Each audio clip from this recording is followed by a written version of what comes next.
and welcome to Rock Solid. If it's your first time watching or you've been here before, thank you so much for joining us today. As you may have been able to guess from the introduction, we are looking at Genesis, the first book of the Bible, and picking out events and people that we can look at and learn from. At the moment, we're taking some time to look at someone called Joseph. Now, a lot went on in Joseph's life, and God did a lot of amazing things through him. But a lot of bad stuff also happened, and we're taking a couple of weeks to slowly move through his life. Last time we were looking at him, Joseph had been thrown in jail because someone had lied about what he'd done. So he's currently an innocent man locked up in an Egyptian jail. Did I forget to mention a lot of bad stuff happens in this guy's life? I wonder what he'll get up to this week. Why don't we go and take a look?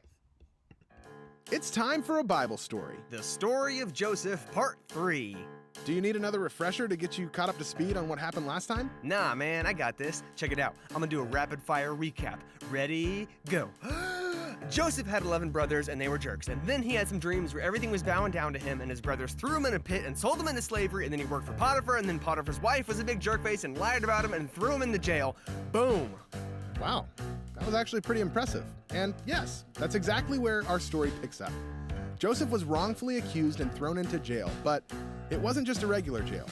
This was a prison where all of the king's prisoners were sent, so it was extra secure. There is no way anyone was getting out of this place. Yeesh. So I guess that's about it for old Joseph, huh? Well, it was fun while it lasted. The end. No way, man. This is totally not the end of the story. Even though it looked like his situation was getting worse, the Lord gave Joseph great favor with everyone around him. The guards liked Joseph so much that they let him help out around the prison. They didn't even lock him up. Whoa, that's crazy. So that's what you mean when you were saying that through this whole deal, the Lord was with him? You bet. Because Joseph had a great attitude, was respectful, and cared about other people, his time spent in prison wasn't nearly as bad as it could have been. In fact, Joseph was so good at noticing people around him and going out of his way to care about them that one day, something happened that would change his life big time. Oh yeah, you said last time there was this big thing coming up. Is this it? Yep. And you're not gonna get me with another to be continued, are you? Well, I'll let you know next time. To be continued. Ah, you gotta be kidding me. Yeah, I was just joking. We're not done yet. Whew, thank goodness. Really got me good there. So what happened? Since this prison was where all of the king's prisoners were sent, there were two men that used to work directly for the Pharaoh.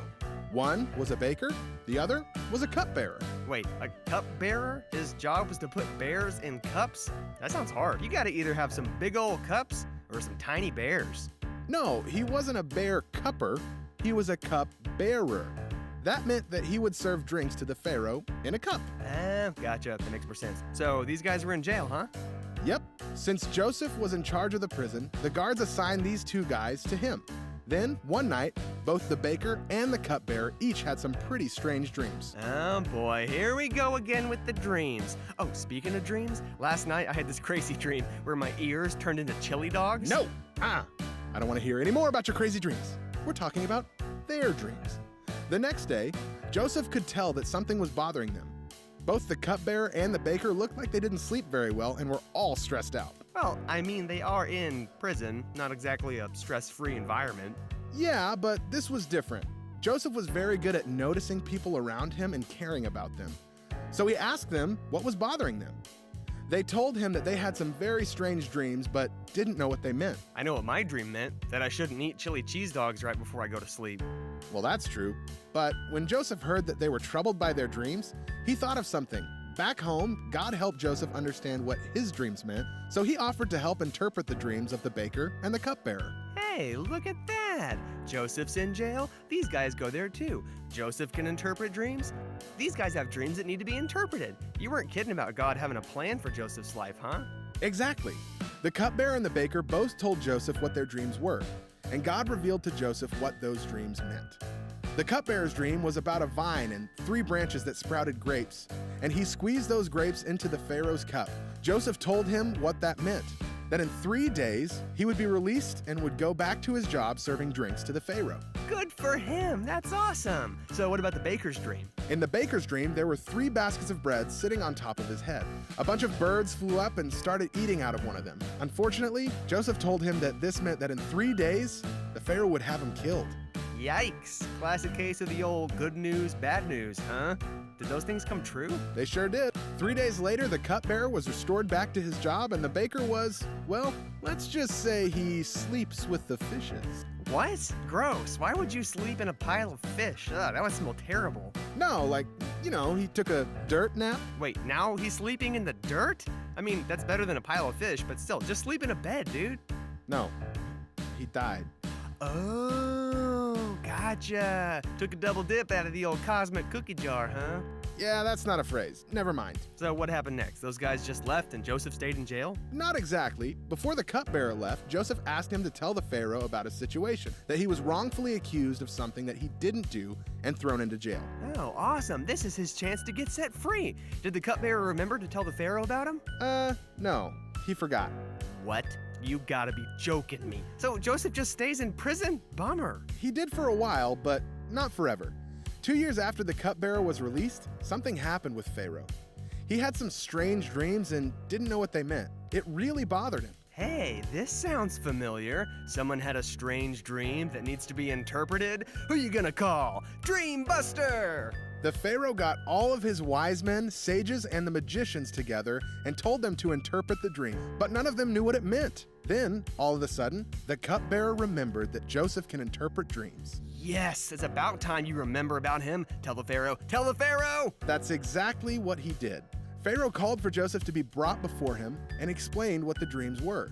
In one dream, there were 7 fat, healthy cows standing by the Nile River. Then 7 skinny, ugly cows came out of the river and ate up the fat cows. Hold on. Why are you giving me all the grief for my dreams? That was the weirdest dream I've ever heard. The Pharaoh also dreamed that there was a stalk of wheat with 7 healthy heads of grain. Then 7 other heads of grain sprouted that were thin and sun-scorched, and they swallowed up the healthy grains. Whoa, talk about weird dreams. Joseph's really got his work cut out for him, huh? What in the world did those mean? God revealed to Joseph what the dreams meant, and he told Pharaoh everything. He said that there would be 7 years of plenty in the land of Egypt, with more than enough food for everyone. But after that, there would be 7 years of famine where there would be nothing to eat. Whoa, that's pretty serious. So, what did Pharaoh do? He was so relieved to know what the dreams meant. He was also so glad to know that the famine was coming in 7 years so everyone could start preparing and storing up food. Awesome! But wait, what happened to Joseph? Please don't tell me he goes back to jail. If he goes back to jail, I'm just gonna start swinging. No, he didn't go back to jail. The Pharaoh was so impressed with Joseph that he gave him a job. Pharaoh made Joseph second in command over all of Egypt. What? Seriously? The big number 2? Second in command? That is awesome! Yeah, man. The only person in the entire country with more power than Joseph was Pharaoh himself. Man, that is pretty incredible. You were totally right about God having big plans for Joseph's life. Doesn't get much bigger than that. No kidding. Joseph's life was totally changed. And it probably wouldn't have happened like that if he didn't notice the people around him back when he was in jail. And something else was about to happen that nobody expected. Nice try. I see you coming a mile away. You're about to do another to be continued, aren't you? I sure am. Bam! Yep, I called it. Totally called it. Whoa! Joseph has gone from bullied younger brother to slave and prisoner, and now he's second in command over all of Egypt. That is huge! God clearly did have something big in mind for Joseph. Now, Joseph had a pretty amazing gift from God, the ability to figure out what dreams actually meant. And this is a pretty amazing gift, isn't it? And because of that gift, Joseph was able to tell Pharaoh what his dreams meant. And the Pharaoh was so impressed, he not only let him out of prison, but he gave him the biggest promotion, quite possibly in the history of all promotions. And there's something that the story misses out on, but I really want to touch on, because I think it's really special. When Joseph was called before Pharaoh and asked him to tell him what the dream meant, Joseph didn't pretend he knew what it was because of some special skill that he had, but because God had given him a gift. And he made sure that everyone knew that that special power of his came from God, not from him. Otherwise, it would be like opening a door and pretending someone hadn't given you the key. It's important that when things come from God, we say thank you to him. Why don't we do that now? I'm going to pray, and if you have anything you want to thank God for, you can do that now. Dear God, Thank you for everything that you have given us. Thank you for all the beautiful and amazing things in our life that come from you. Also, thank you that you've given us your love and that you show us how much you love us every single day. In Jesus' name, amen. Thank you so much for coming along this week. Isn't it good to see something going well in Joseph's life? His story isn't quite done yet though, so next week we'll be wrapping up Joseph's story and also the Genesis Tales series. See you then!